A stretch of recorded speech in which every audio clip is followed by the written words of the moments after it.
Sahabat Talitekum Radio dimanapun sahabat berada, ya Talitekum Radio di 107,8 FM membangkitkan potensi kehidupan, mengubah hidup menjadi penuh kemuliaan. Dan saat ini saya Soehartono dalam sebuah program Suara Kebenaran hari ini.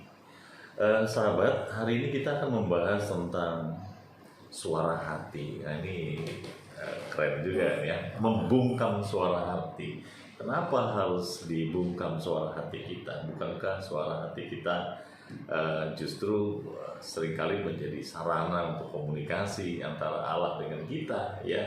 Tetapi sahabat Talitakum juga bisa bersama-sama ya berinteraksi dengan kita untuk mendiskusikan hal-hal yang memang penting untuk didiskusikan. Kami membuka nomor telepon ya di 0812 9945767 atau melalui WhatsApp atau melalui pesan singkat ya SMS di 0821 2347 1340. Saya ulangi, melalui WhatsApp atau SMS di nomor 0821 2347 1340. Sore hari ini sahabat Talitakum Radio, kita ditemani dengan Bapak Pendeta Tony Stanggang, ya Bapak Pendeta Tony Stanggang.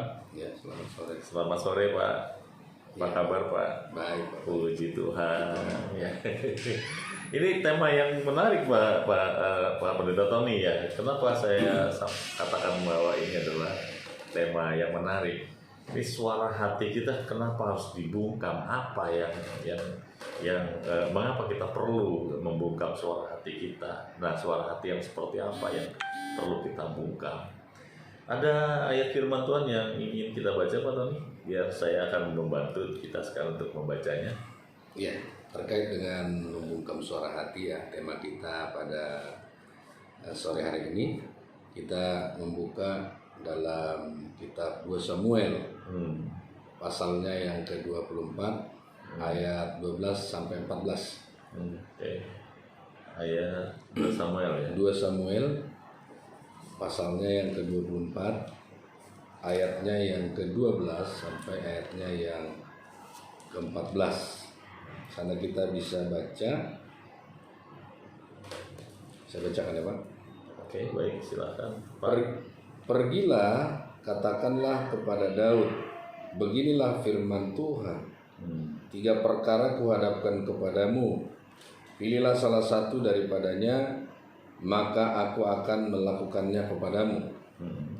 Kemudian datanglah Gad kepada Daud, beritahukan kepadanya dengan berkata kepadanya, akan datangkah menimpa engkau 3 tahun kelaparan di negerimu? Atau maukah engkau melarikan diri 3 bulan lamanya dari hadapan lawanmu, sedang mereka itu mengejar engkau? Atau akan adakah 3 hari penyakit sampar di negerimu? Maka sekarang pikirkanlah dan timbanglah. Jawab apa yang harus kusampaikan kepada yang mengutus aku. Lalu berkatalah Daud kepada Gad, sangat susah hatiku, biarlah kiranya kita jatuh ke dalam tangan Tuhan, sebab besar kasih sayangnya, tetapi janganlah aku jatuh ke dalam tangan manusia.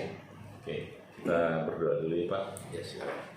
Bapa di surga, di dalam nama Yesus, dalam kesempatan sore hari ini kami ingin membahas tentang bagaimana membungkam suara hati yang bertentangan dengan kehendak Tuhan. Dan sore hari ini bersama dengan hamba-Mu Pendeta Tony Stanggang, berkati 1 jam ke depan, berkati seluruh sahabat Talitakum Radio yang ada tune in di 107,8 FM. Kiranya Tuhan menolong. Dari dalam nama Tuhan Yesus Kristus kami sudah berdoa. Amin. Amin.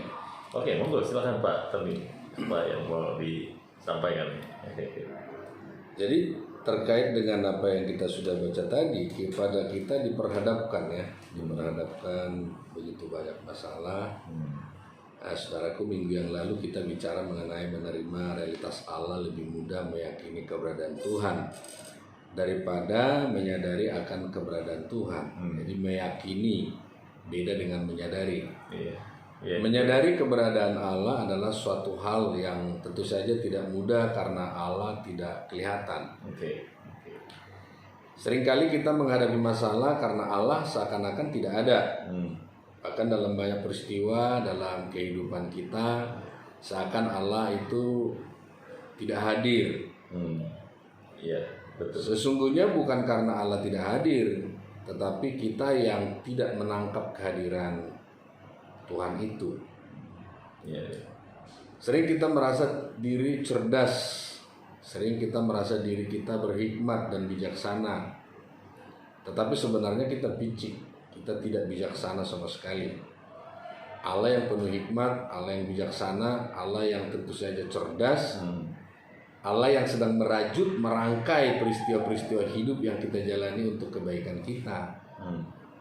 Tetapi kita yang tidak mengerti kecerdasan Allah atau tidak memahami maksud-maksud Allah karena kita tidak cerdas, karena kita tidak bijaksana, sama seperti Tuhan, tidak sama ya.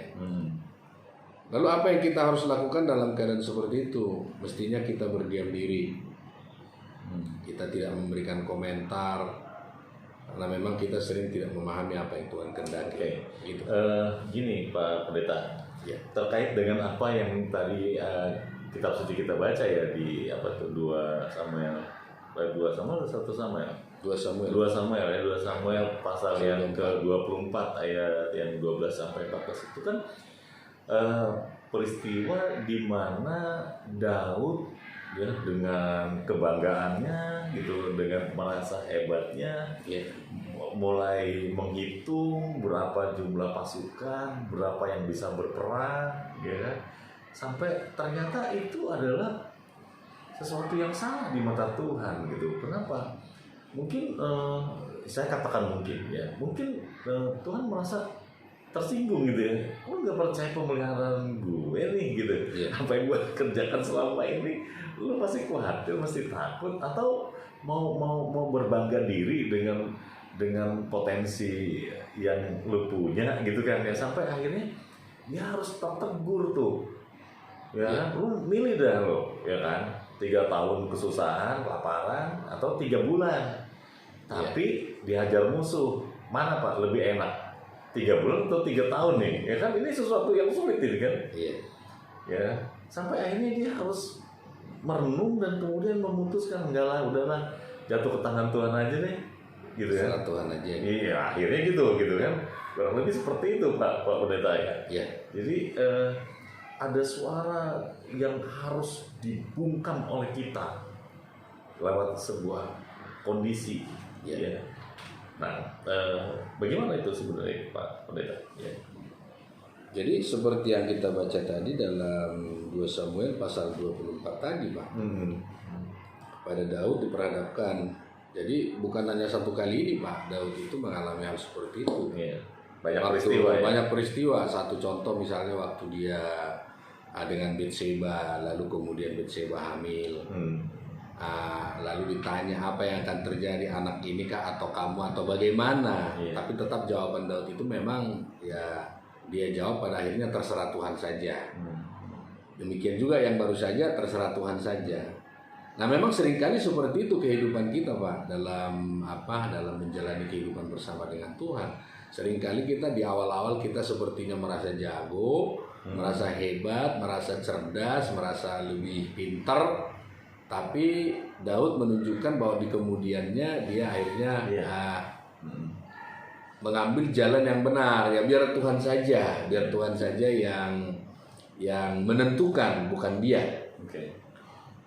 Karena kalau Tuhan yang menentukan, tentu Tuhan tahu ukuran kita dan Tuhan tahu seperti apa kemampuan kita. Ada satu lagu yang bagus tuh ya.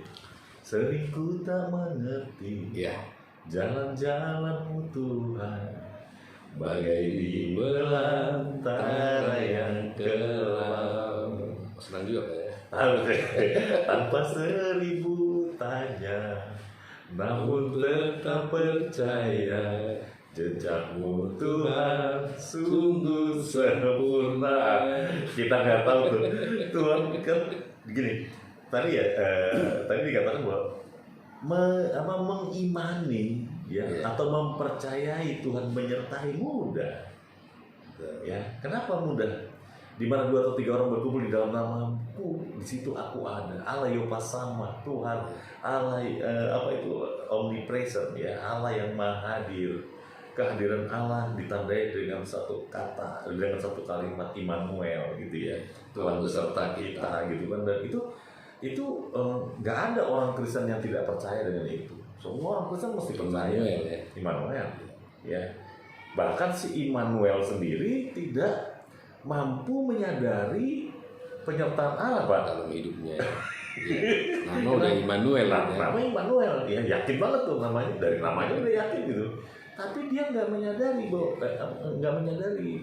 bahwa Allah menyertai dia. Karena kalau dia menyadari Allah menyertai dia, ya semua situasi kondisi yang harus dikomentari, ya itu akan terbungkam itu suara hati kita. Betul.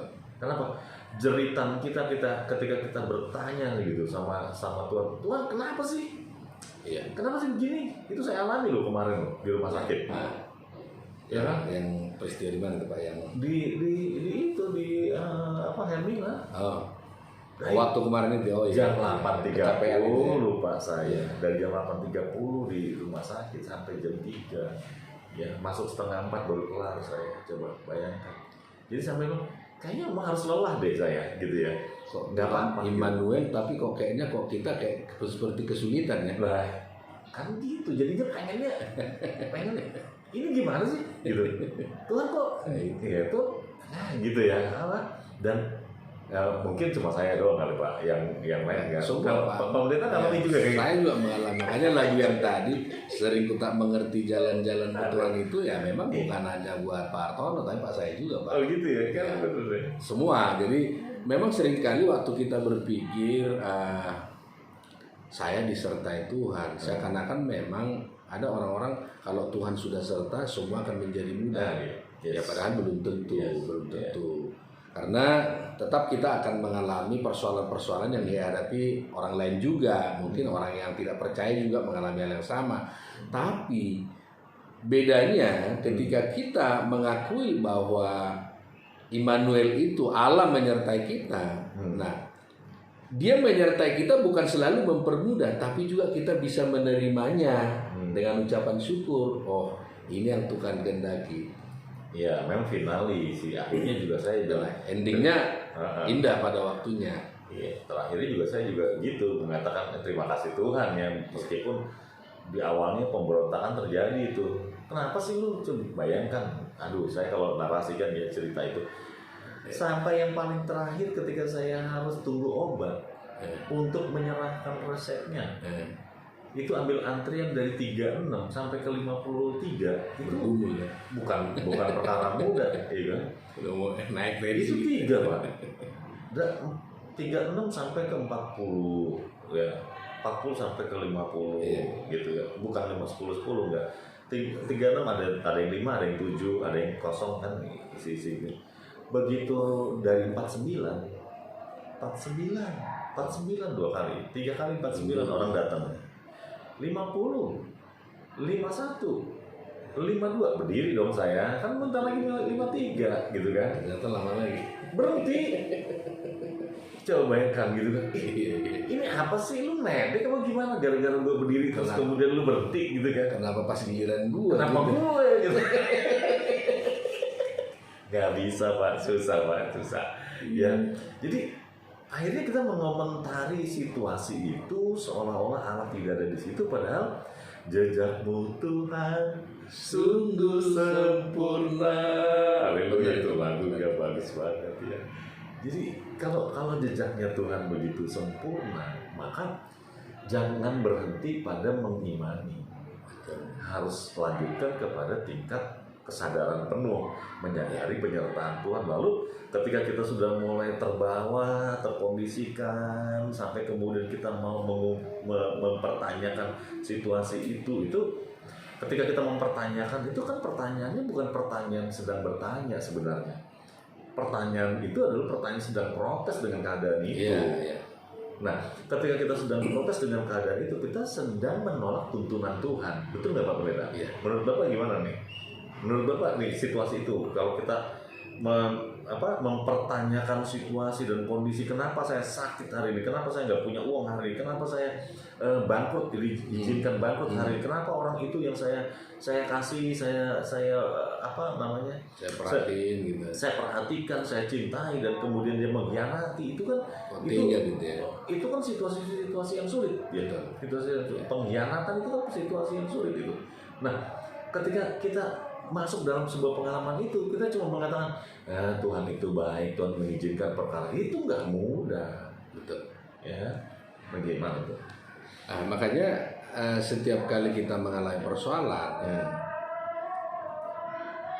ya memang seringkali di awal itu kan kita memakai kekuatan kemampuan kita, ya sering begitu. Tetapi pada akhirnya kita pasrah gitu ya, berserah. Udahlah, Tuhan terserah. Nah, justru kadang-kadang di saat kita berkata ya sudahlah, terserah Tuhan. Perkara Allah terjadi dalam. Nah, di situ baru Tuhan mulai bekerja. Makanya dikatakan ketika kita merasa mampu, ya Tuhan lepas tangan. Makanya itu kalimat lama banget ya. Iya. Ketika kita turun tangan, ya Tuhan lepas tangan. Gitu ya. Tapi ketika kita angkat tangan, maka Dia Tuhan turun tangan gitu ya. Begitu. Itu gini, kalau sama saya seperti doa ya, doa itu kan cara lama yang masih berguna. Iya. Cara lama yang masih berguna, itu kalimat itu gitu, kalimat lama itu masih berguna sampai hari ini. Kenapa? Karena memang itu pola gitu ya, bahwa lu jangan berpikir lu bisa dah gitu kan. Oke, gitu kan, gua lebih bisa dari lu gitu. Kayak saya hari ini. Oke, siap. Saya hari ini kan. Tadi saya boleh nggak Pak? Kita tunda dulu satu lagu. Oke, siap. Kita simpen dulu nih. Oke. Simpen dulu nih. Lalu kita lanjutin ya. Sahabat Tanitakum Radio dimanapun sahabat berada, kembali lagi di Tanitakum Radio 107,8 FM yang membangkitkan potensi kehidupan, mengubah hidup menjadi penuh kemuliaan. Masih dengan saya Suhartono di program Suara Kebenaran hari ini. Hari ini kita membahas tentang membungkam suara hati ya, bersama dengan Bapak Pendeta Tony Sitanggang, STH. Sahabat Tanitakum Radio juga bisa berinteraksi dengan menghubungi nomor telepon di 0812 9945 767 atau melalui SMS atau WhatsApp di nomor 08212347 1340. Saya ulangi di nomor 08212347 1340. Sahabat Tanitakum bisa mengirimkan pesan dan bertanya atau mau ikut bersama-sama mengomentari ya. Kita tetap membuka kesempatan untuk kita sekali bersama-sama. Bertumbuh bersama adalah kerinduan kami saat ini melalui siaran radio Tanitakum yang membangkitkan potensi kehidupan, mengubah hidup menjadi penuh kemuliaan. Kembali lagi Bapak Pendeta Tony ya. Tadi kan Bapak mengatakan bahwa Bapak punya pengalaman hari ini yang terkait dengan situasi yang harus dialami, lalu kemudian mulai tergoda untuk mempertanyakan sampai akhirnya membungkam untuk tidak bertanya tapi belajar taat gitu ya. Kurang lebih begitu sih ya. Boleh cerita Pak? Jadi tadi pagi kita sudah doa di rumah, kita doa sama anak-anak. Kita sudah doakan semua Pak. Kita sudah doakan hari ini saya mau kesini, urusan ini begitu ya. Yang pertama saya harus berangkat dulu ke kantor desa ya, kantor desa di Merangkeng dengan harapan yang saya cari dapat, gitu kan. Tuh jumpa di sana. Saya tanya, Pak ini minta begini, minta berkas ini. Saya kan lagi minta apa tuh Pak, data pajak ya. Oh pajak, taat pajak nih ya. Taat pajak Pak. Waktu saya tanya, dia cek bukunya, Bapak itu cek. Aduh Bapak, nomor rumah Bapak nggak ada katanya. Belum ada SPPT-nya. Oh begitu, kok bisa begitu ya? Bangunan sudah hampir 20 tahun. Kok pemerintah nggak mengambil pajaknya gitu kan. Lalu kemudian saya pergi ke RT. Nah artinya ini kan nggak berhasil nih Pak. Iya. Nggak sesuai dengan harapan saya. Iya. Saya berangkat ke RT.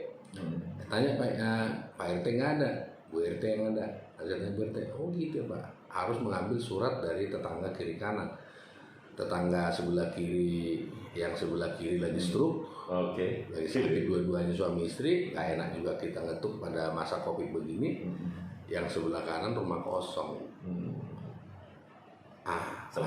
Sempurnalah akhirnya apa yang saya harapkan nggak tercapai. Sempurna, ya. Hati kecil saya gondok, Pak. Iya. Gimana sih Pak? Udah didoain kok begini hasilnya kan gitu kan, Pak. Minta penyertaan Tuhan. Sudah penyertaan Tuhan, tapi Tuhan kok sudah begini menyertai hasilnya? gitu kan, hasilnya seperti itu mengecewakan gitu kan. Lalu kemudian dari pihak desa bilang, Bapak harus langsung ke kantor pajak di Delta. Saya udah meluncur ke Delta di tengah jalan. Saya kan mau siaran di sini, nanti nggak terkejar. Oke. Akhirnya saya pikir, sudahlah. Padahal ini waktu udah mepet, Pak. Udah mepet nih waktunya nih. Iya. Tapi akhirnya saya bilang, sudahlah, kalau memang akhirnya nggak bisa tercapai apa yang saya inginkan, ya sudahlah. Yang penting saya sudah melakukan suatu usaha. Oke, baik. Nah, pada akhirnya begitu yang muncul di pikiran saya, dan barulah kembali saya bisa mengucap syukur sebab Tuhan pasti punya waktu dan saat yang terbaik. Oke. Nah, itu akhirnya yang untuk menghibur hati saya, Pak. Oke. Tetapi secara menyeluruh perjalanan hari ini itu tidak sesuai dengan harapan saya. Harapan saya kan semuanya dimudahkan. Ini ketemu berhasil, ini berhasil begitu, Pak. Oke. Nah, tetapi ya itu tadi, Pak. Makanya kita sendiri ketika itu terjadi, kita harus membungkam setiap komentar yang muncul dari hati kita sendiri. Kan ada tuh Pak komentar-komentar yang tidak terucapkan. Pasti. Lagian lu sih, hati kita sendiri mengatakan itu ke kitanya sendiri. Nah, pada kesempatan ini saya sampaikan, ketika itu muncul dalam hati kita harus membungkam. Artinya kita nggak boleh lagi dipengaruhi itu. Selalu kita harus berkonsep bahwa ya memang seperti ini yang Tuhan kehendaki, sehingga kita bisa tetap bersyukur. Nah, ada satu ayat Pak dalam Ibrani. Iya. Coba kita buka Ibrani pasal 10. Iya. Ayatnya yang ke-21 ya. Ibrani, karena itu saya baca ya. Karena itu marilah kita menghadap Allah dengan hati yang tulus, ikhlas dan keyakinan iman yang teguh. Oleh karena hati kita telah dibersihkan dari hati nurani yang jahat, dan tubuh kita telah dibasuh dengan air yang murni. Marilah kita teguh berpegang pada pengakuan tentang pengharapan kita, sebab Ia yang menjanjikannya setia. Nah, di sini yang saya tangkap. Iya. Jadi memang kita mesti pada akhirnya kita harus pegang bahwa Tuhan yang menjanjikan suatu pengharapan kepada kita itu setia. Dan Dia tidak pernah mengecewakan, walaupun tidak sama seperti apa yang kita coba rancangkan atau kita harapkan di awal. Iya, saya gini Pak Pendeta, suara hati seringkali dikorelasikan dengan sunaidesis ya, hati nurani yang berbicara gitu ya, hati nurani. Nah, ternyata dari ayat yang ke-22 ini Pak Pendeta tadi saya lihat itu, dengan hati yang tulus, ikhlas dan keyakinan iman yang teguh, oleh karena hati kita telah dibersihkan dari hati nurani yang jahat. Berarti kita punya potensi hati nurani kita itu jahat gitu loh. Ya. Curiga sama Tuhan, dibilang jangan makan ya. Kamu pegang juga jangan, apalagi makan gitu, jangan. Mana sih Tuhan bisa nggak sih? Malah diliatin, menarik, merah kata ya, mau rangung, gua colong juga nih ya. Allah nggak lihat, padahal Allah beserta kita gitu. Allah beserta mereka tahu Allah bisa hadir dan Allah maha tahu, mereka tahu. Tetapi akhirnya tergoda untuk melakukan itu. Dan ini gini, dosa awal yang kemudian menular sampai hari ini, meskipun kita tahu bahwa Allah menyertai kita tergoda tuh menganggap dia tidak ada gitu kan, menganggap dia tidak ada, kemudian mulai kesal atau marah terhadap situasi, terhadap kondisi, mengabaikan hadirat Tuhan. Akhirnya sikap itu adalah mengabaikan hadirat Tuhan, bukan begitu Pak? Ya, mengabaikan hadirat Tuhan sampai akhirnya dia pasti terluka lah. Kalau kita jalan berdua nih ya Pak Pendeta, saya kemudian terhubung dengan teman by phone misalnya, harus saya ngobrol terus, sementara Bapak ada di situ bersama dengan saya. Check-in, saya malah asik di situ, saya tertawa-tawa lebih dari 5 menit, masuk ke menit ke 10, masuk ke 15, seolah-olah Bapak nggak hadir di situ. Pasti Bapak lama-lama gebrak meja gitu ya. Ini Ya apa masuk loh? Saya kira gitu ya. Analogi sebuah penggambaran yang sederhana maksud saya. Betul. Ya gimana Pak? Ya jadi begitu Pak. Jadi hati nurani kita itu memang masih punya potensi untuk itu, untuk jahat ya. Jadi selalu maka tidak henti-henti kita membangun hubungan komunikasi dengan Tuhan ya setiap saat. Jadi tetapi saya bukan berarti saya mengatakan kalau orang sudah di dalam Tuhan tidak lagi punya tidak lagi bisa pemikiran seperti itu. Enggak, marah, tetap alami Pak. Cuma bedanya memang ketika kita ada membangun hubungan dengan Tuhan, antisipasinya beda Pak. Cara kita menanggapi persoalan itu menjadi beda. Dan waktu kita menghadapi masalah pun menerimanya kita beda dengan orang yang mungkin tidak begitu dekat dengan Tuhan atau tidak membangun komunikasi dengan Tuhan Pak. Gitu. Kayak gini, penyertaan Bapa ya atas Yesus waktu dia manusia itu kan udah jelas tuh. Tapi dia tetap membangun dalam sebuah hubungan komunikasi yang intim. Keintiman yang sedemikian rupa tidak membebaskan Tuhan Yesus dari peristiwa. Ya, Taman Getsemani yang indah itu akhirnya menjadi taman neraka untuk sesaat. Karena di situ dia berdoa kan? Itu seperti itu. Nah, yang menarik adalah ketika Tuhan ada di atas kayu salib tuh. Eloi, Eloi lama sabachthani. Artinya Allahku, mengapa engkau meninggalkan aku? Ini kan situasi yang sulit nih, kritis, ya, terkondisikan. Nggak tahu mau bilang apa lagi gitu, sampai kemudian itu menjadi sebuah jeritan, ya, Eli lama sabachthani. Tetapi endingnya ke dalam tanganmu kuserahkan nyawaku. Jadi ini maksudnya gini, kita mungkin sekali berada di dalam satu kondisi yang sedemikian rupa, sekalipun kita meyakini, mengimani, menyadari bahwa Allah menyertai, ya kan? Tetapi situasi-situasi seperti yang Bapak alami tadi, saya alami juga, tentu saja dialami oleh semua orang percaya, ya, bahwa itu masuk dalam pengalaman-pengalaman seperti itu. Nah, bukan karena hidupnya tidak saleh, bukan. Hidup saleh pun tidak menggaransi bahwa kita terbebas dari situasi itu, gitu. Ya, jadi lu saleh, lu nggak saleh sama, harus lewati itu. Lapar gitu, tetap, harus tetap. Jadi Tuhan sedang merajut dengan peristiwa-peristiwa itu supaya kita menjadi dewasa di dalam pengenalan akan Dia, sampai kemudian kita belajar setia ya. Karena Dia setia katanya tuh di ayat apa tadi? Taat dan setia ya. Kita taat dalam kesetiaan kita karena Allah setia. Betul. Dia yang menjanjikannya setia. Nah, kesetiaan Allah itu harus terespon oleh kita dalam kesetiaan kita, sampai situasi yang sulit pun tidak membuat kita marah dengan Tuhan, ya. Dan kita harus belajar membungkam. Itu kali yang dimaksudkan Pak Pendeta ya. Membungkam komentar-komentar yang muncul dari nurani kita sendiri, yang melukai hati Tuhan tentunya. Melukai hati Tuhan. Jadi itu mesti kita bungkam.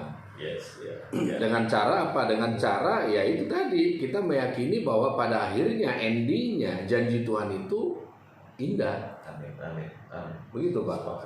Jadi walaupun awal-awal mungkin kita seperti berjiwa, sepertinya kita gagal gitu kan, yang ini gagal, tapi pada akhirnya ketika kita melihat penyertaan Tuhan terus nanti ke depan, itu yang disebut setia Pak. Setia itu nggak terbatas. Setia itu kita terus melakukannya, menunggu. Setia, tekun itu sama Pak.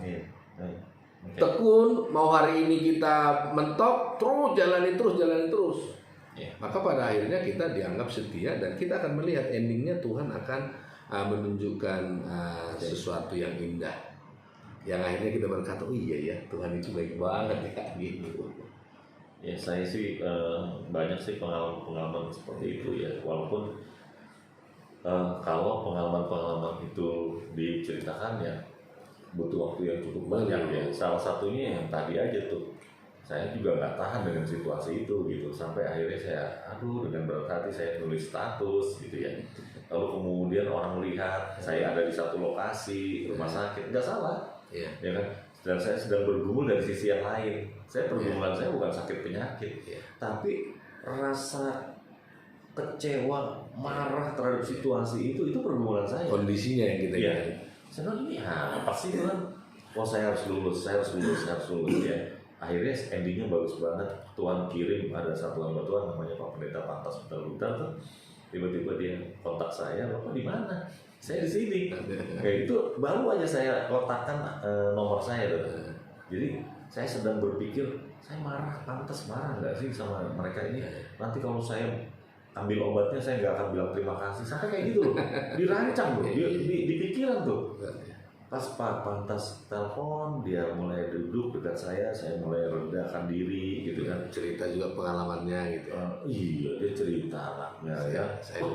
Itu juga luar biasa tuh testimoninya dia. Dia cerita dari jam 4 pagi sampai jam dimana saya buat status dan kecewa itu, lalu kemudian masih nunggu sampai jam 4 lagi, lewat lagi malam, nggak dapat kamar meskipun sudah dinyatakan negatif terhadap COVID ya, tapi tetap aja belum dapat tempat perawatan padahal dia DB ya. Ternyata DB itu memang harus lebih dekat di ICU, karena kalau tiba-tiba drop dan sebagainya, peralatan itu paling cepat adanya di situ, bukan di ruangan. Kalau di ruangan itu kembali lagi kan kelabakan ya, susah gitu kan. Oh baru ngerti gitu, akhirnya gitu. Oh itu maksudnya Tuhan. Akhirnya kita dapat tuh ya. Oh itu tuh maksudnya Tuhan. Nah mungkin saja materi itu buat kita, tetapi sangat mungkin juga buat orang lain. Nah ketika kita masuk dalam pengalaman orang lain dan serupa dengan pengalaman kita mulai itu mengedukasi tuh. Ada terhibur ya. Ada mengedukasi. Udah pasti tuh bukan jalan. Percayalah. Kenapa? Karena Tuhan sudah pernah lakukan itu buat saya gitu kan. Pengalamannya sudah ada. Oke. Lanjut Pak, ada yang mau disampaikan lagi Pak? Ya. Nah, lalu kemudian yang ini Pak, kita kembali ke Daud ya. Oke. Kan seperti Tuhan Yesus bisa meragukan Bapa ya, penyertaannya ketika dia berkata Eloi Eloi lama sabachthani, Allahku mengapa engkau meninggalkan aku. Ya itu pernyataan Yesus ya pada waktu dia menghadapi ya peregangan itu ya, meregang nyawa lah istilahnya. Ya. Nah senada dengan perkataan Daud ya, dia kan berkata tadi dalam 2 Samuel 24, dia katakan kalaupun aku harus jatuh, aku jatuh di tanganmu, terserah Tuhan mau bikin apa. Artinya memang di titik ini orang yang hidup dalam Tuhan ketika mengalami suatu persoalan, kita harus berhenti di titik ini. Kalaupun aku harus jatuh, aku jatuh di tanganmu Tuhan. Maka tadi juga Tuhan Yesus begitu, kepadamu kuserahkan nyawaku. Artinya kalau kita sudah benar-benar ada bersama dengan Tuhan dalam genggaman tangan Tuhan, maka itu adalah tempat yang sangat tepat untuk kita. Jadi tidak ada lagi kalau sudah begitu, pertama posisi kita sudah benar, tracknya kita udah benar, dan itu akan juga menyenangkan hati Tuhan. Kurang lebih begini ya.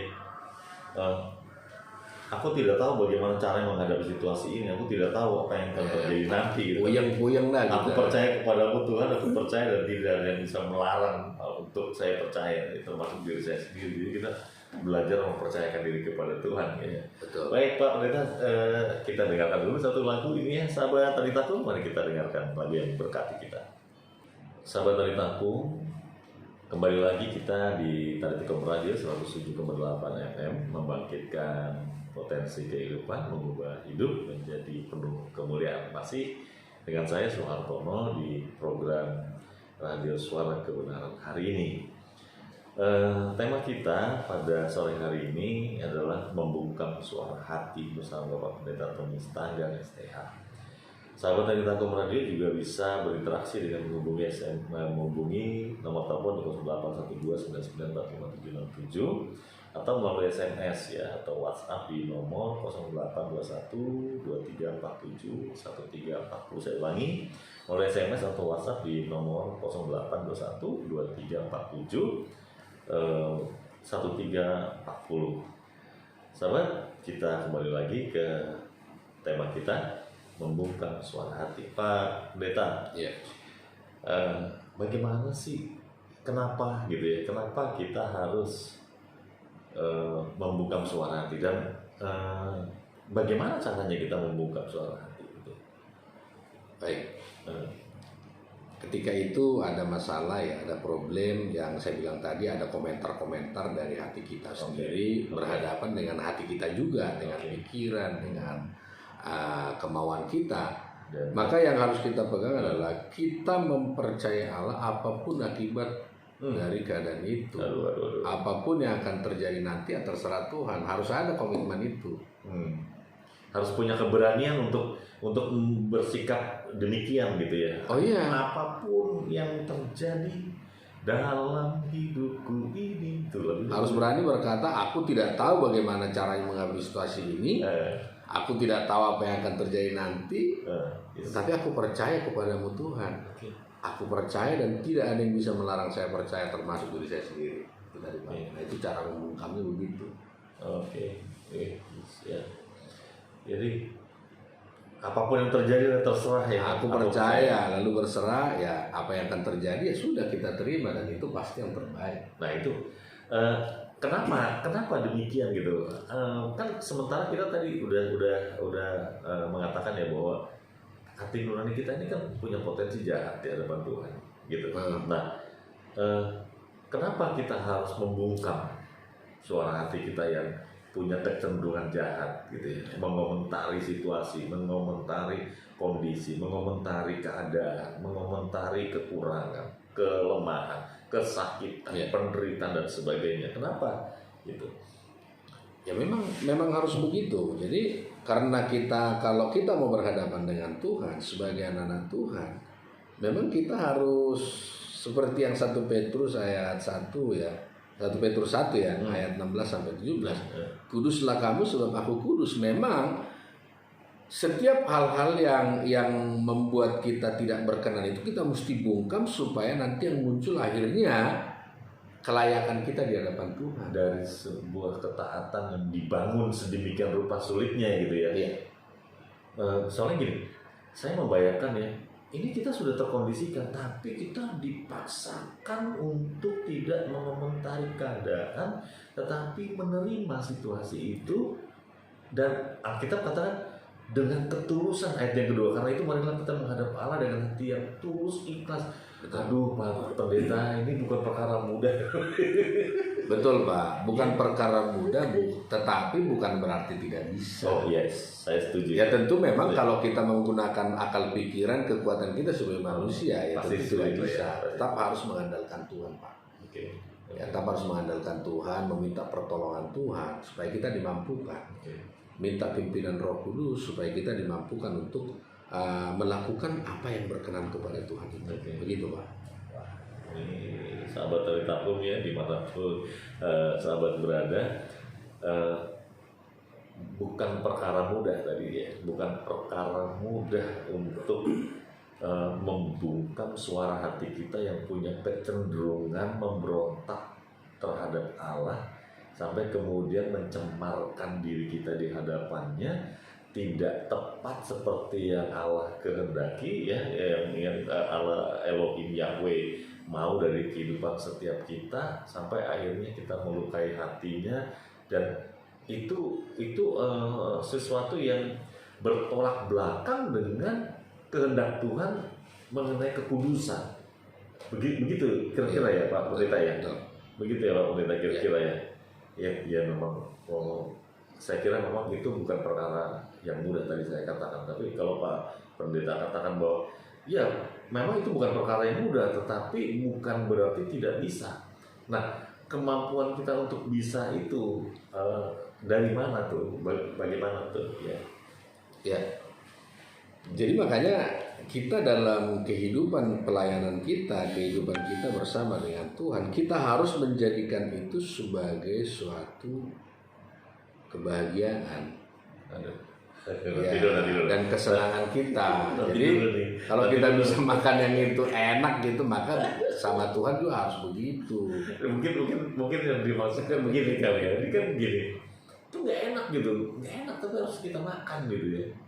Itu sama seperti orang kena COVID. Ya. Ini kan pengalaman gitu nih orang-orang nih. Nah, kena COVID, selera makan nggak ada. Selera makan nggak ada, tapi harus makan gitu. Betul. Lu masanya enggak gitu kan? Makanya makan itu ada dua kan Pak. Nah. Makan dengan pikiran dan makan dengan rasa. Kalau makan dengan rasa, ya kalau nggak ada rasa dia berhenti. Oke. Tapi ketika kita sakit, jangan makan pakai rasa, harus makan pakai otak, pakai pikiran. Oh kalau saya nggak makan, tubuh saya nggak dapat asupan gizi. Itu dia tadi. Begitu Pak. Saya coba gitu. Ini sama seperti dilematis gitu ya. Kenapa? Lu kalau nggak mau menerima keadaan ini dengan ucapan syukur, lu sakit sendiri lu. Betul. Ya kan? Kenapa? Lu akan susah gitu. Lu akan terkondisikan masuk dalam pikiran-pikiran yang jahat sampai kemudian apa? Secara psikis kita sakit tuh. Ya. Nah, psikosomatis itu kan karena kita berpikir kemudian kita menjadi lemah dan kehilangan imunitas. Betul. Nah, padahal seperti orang yang sakit COVID ya, dia tahu bahwa dia makan gak enak, kalau rasanya gak enak, apalagi mual-mual, mau muntah dan sebagainya itu ya, itu kan menyertai gitu ya. Nah, tetapi harus makan. Kenapa? Dia harus minum obat dan dia harus makan supaya imunnya juga terbangun, sehat, gitu. Kurang lebih begitu Pak Pendeta ya, atau gimana? Ada penjelasan yang lebih. Jadi begini Pak, ini kadang-kadang kan contoh ini Pak, waktu saya kena COVID, contoh itu. Alumni ya. Saya mengalami alumni yang Delta Pak, yang Delta. Waktu Delta itu galak sekali. Nah waktu dulu itu kan, waktu orang kena COVID kan dibilangnya kena kutuk, sampai orang juga kadang-kadang kena COVID malu gitu kan. Ada rasa dia nggak pengen ngasih tahu ke orang, takut nanti dikarain ini gitu kan. Sampai itu juga waktu itu saya sebagai hamba Tuhan juga mengalami dilema itu Pak. Kenapa gue kena? Gitu. Kalau sudah kena pasti nih kayaknya mau mati nih kan gitu kan. Sampai satu titik Pak, saya pikir memang saya waktu itu sudah berpikir waduh ini kayaknya mati ya. Gitu Pak. Satu titik bilang begini. Nah, waktu saya mulai pasrah. Tuhan terserah Tuhan lah, kalau Tuhan mau angkat saya siap aja lah Tuhan. Karena sakit banget kan Pak. Malah harusnya bersyukur Bapak ada kesempatan tuh dialog. Sampai saya membereskan segala perkara gitu. Sampai saya bilang begini, saya sudah siap mati Tuhan, tapi saya masuk surga ya Tuhan. Enak banget. Baru yang level berapa lagi gitu ya. Tingkatannya terlalu. Nah, malamnya yang waktu Bapak datang kan. Malamnya saya mimpi. COVID gitu kan. Giliran ada seperti malaikat gitu ya, tapi ya orang seperti malaikat tapi saya nggak kenal. Dia bilang COVID ditunjukin. Nah semua orang yang ditunjukin itu memang sedang kena COVID. Teman-teman saya COVID. Giliran saya, waktu saya udah bilang, kayak saya kalau mati Tuhan terserah Tuhan lah, pokoknya malam ini saya diangkat. Tiba-tiba terserah, oke lah saya nggak ada masalah Tuhan. Sakit banget nih Tuhan gitu. Tapi waktu dia tunjuk saya, kamu juga kena COVID. Saya tanya, saya diam. Tapi yang COVID kakimu katanya. Barulah pagi-pagi begitu saya bangun, saya cerita sama istri. Ada saya dapat petunjuk nih dari malaikat nih gitu kan. Katanya yang COVID itu cuma kakiku doang, kalau kaki kan ya nggak mati. Suruh istirahat doang ya. Nah, kadang begitu Pak. Jadi seringkali kita memang waktu kita menghadapi dilema, kita lupa bahwa rencana Tuhan itu adalah rencana yang terbaik buat kita. Seringkali kita membatasi kemampuan Tuhan, seakan-akan Tuhan nggak bisa lagi sembuhkan penyakit COVID ini, gitu nggak akan lewat lagi lah. Karena napasnya udah nggak ngapa-ngapan, terus mata lengket, badan pegel semua, tidur nggak bisa, tensi naik, dan segala macam, kepala melayang-layang, mual, terlalu napas pendek-pendek, penciuman hilang, semua kan. Tapi ketika Tuhan kasih petunjuk, ya COVID cuma kakimu katanya. Lalu saya terjemahkan itu, ternyata saya cuma butuh istirahat. Oke.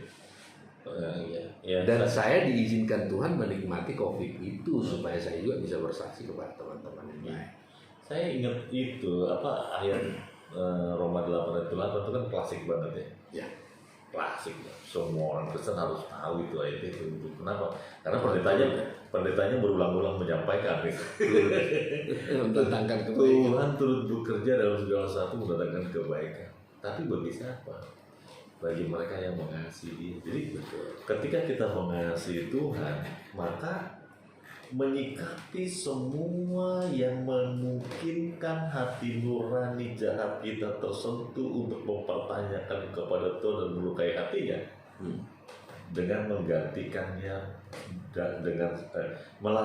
dengan cara mengganti melalui ayat itu, ayat Roma 8 ayat 28 untuk menawarkan atau mentakhirkan menjadi tawar gitu kan, bahwa oh iya, dalam segala sesuatu mendatangkan kebaikan yang Tuhan izinkan. Tuhan Immanuel turut beserta bersama-sama dengan kita. Jadi penyertaan Tuhan bukan hanya kita imani, kita percaya, tapi kita betul-betul meyakini keberadaannya, bahwa Dia ada bersama dengan kita. Ketika kita bisa memahami ayat itu, aku tahu sekarang ya, bahwa Allah turut bekerja dalam segala sesuatu untuk mendatangkan kebaikan buat saya. Saya harus lulus di sisi itu. Saya harus lulus di sisi ini. Saya terlalu licik, saya terlalu picik, saya terlalu jahat, saya itu kan bagian-bagian yang harus dikikis sama Tuhan ya dalam kehidupan kita ya, sampai kemudian kita tampil sempurna gitu. Ya, ada pesan terakhir Pak Pendeta yang mau disampaikan? Ya baik, teman-teman sahabat dari Takum Radio 107,8 FM, saya sampaikan, ketika kita mengalami persoalan, pergumulan dalam hidup kita, atau ketika kita mengalami benturan, ada jalan-jalan buntu yang kita temukan dalam perjalanan hidup kita dalam mengiring Tuhan, percayalah bahwa itu semua memang kita harus alami. Ingat, bukan berarti Tuhan meninggalkan kita. Dia selalu Immanuel beserta dengan kita. Dan nanti pada akhirnya kita akan tahu bahwa memang rencana Tuhan itu indah pada waktunya. Dan itu kita pasti akan mengalami semuanya itu. Tuhan memberkati. Kita nyanyi lagu itu tuh Pak. Apa itu? Sering ku tak mengerti jalan-jalan-Mu Tuhan, bagai di belantara yang gelap, tanpa seribu tanya, namun tetap percaya, jejak-Mu Tuhan sungguh sempurna. Ajarku memahami semua yang Kau ingini, agar hidupku puaskan hati-Mu. Bagimu aku rela sepenuh hati menghamba, serahkan diri gerapi karya-Mu. Bisa juga suaranya Pak Sartono. Lumayan. Tapi saya suka kalimatnya Pak, suka kalimatnya. Baik sahabat dari Takum Radio dimanapun sahabat berada, yang membangkitkan potensi kehidupan, mengubah hidup menjadi penuh kemuliaan di 107,8 FM ini, kita mau mengakhiri dengan satu doa ya bagi kita sekalian, Bapak Ibu, saudara kasih, kakak adik, mari kita berdoa ya. Kiranya Tuhan menolong kita untuk dimampukan hidup berkenan di hadapan Tuhan. Memang seringkali kita tidak mengerti jalan-jalan Tuhan, maksud Tuhan. Keadaan kita ya itu seringkali mempertanyakan situasi itu. Tapi sahabat dari Takum, dalam keadaan seperti itu kita harus tetap membungkam ya. Seperti itu kita harus mampu membungkam setiap komentar yang ada di hati kita, karena itu melukai hatinya ketika kita mempertanyakan kepada Tuhan apa yang Tuhan izinkan terjadi dalam kehidupan kita. Komentar manusia lama kita menggoda kita untuk memberontak dan tidak menghormati Allah ya. Kiranya dijauhkanlah kita dari hal-hal yang demikian. Mari kita satu doa. Bapa di surga, di dalam nama Yesus, pada sore hari ini Tuhan, kami belajar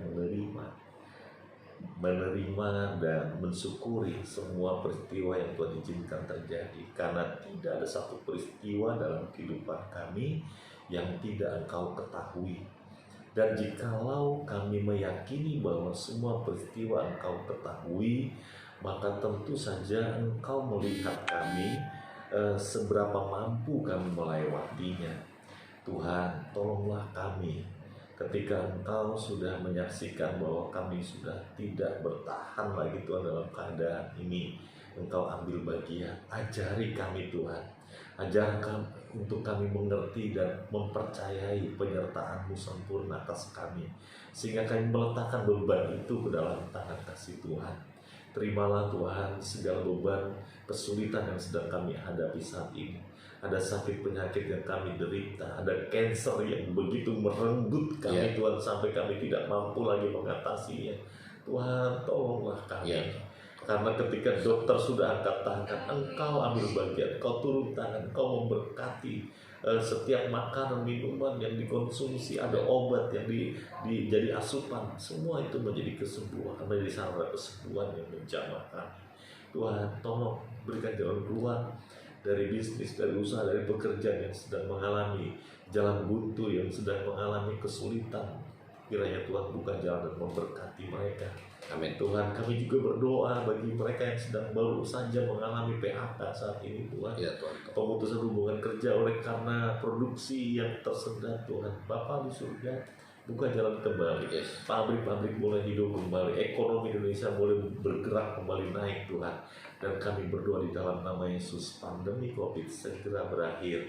Dan kami mau letakkan ke dalam tangan kasih-Mu, sehingga bangsa ini tidak hanya disibukkan dengan perkara-perkara yang demikian, tetapi seluruh bangsa akan ambil bagian untuk membangun ekonomi, dan ada gerak ekonomi kerakyatan yang sedemikian rupa dibangun, sehingga pada akhirnya ada produktivitas yang meningkat di kehidupan bangsa ini, dan pada endingnya adalah pemulihan ekonomi. Tuhan, kami menyerahkan Bapak Presiden kami, kami menyerahkan wakilnya, para menteri, dan juga staf kepresidenan semua Tuhan.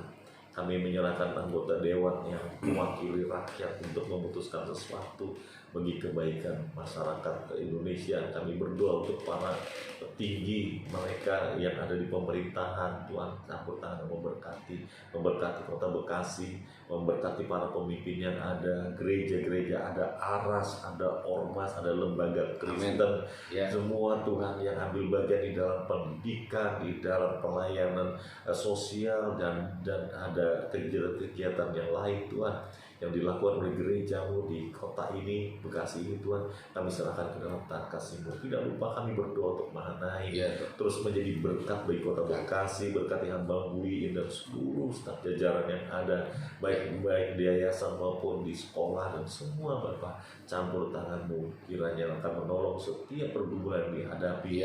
Buka jalan, tingkap langit Tuhan, bukakan seluas-luasnya, selebar-lebarnya, sehingga malaikat Tuhan turun naik melayani seluruh staf dan karyawan, seluruh manajemen yang ada, seluruh murid yang ada Tuhan, sehingga Mahanaim boleh menjadi berkat bukan hanya bagi kota Bekasi, tapi bagi bangsa ini untuk pendidikan dan juga pelayanan sosial yang lainnya.